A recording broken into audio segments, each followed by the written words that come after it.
Phew, it sure is a hot day. Oh, I know, what we need is a fan. Let's learn how to make our own. You'll need a big piece of paper, tape, and if you want, you can have something to decorate it, like this stamp or some markers.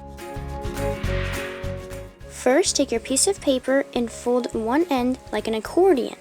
You fold it one way, just a little bit of the paper, then turn it the other way and fold it the same length. Keep doing that until you get to the end of the paper.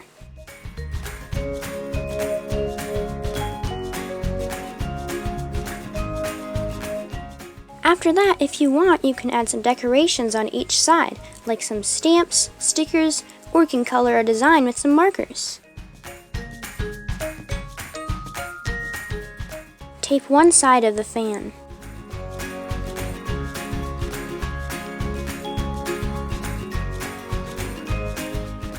Now just spread out the top of the fan and you're done.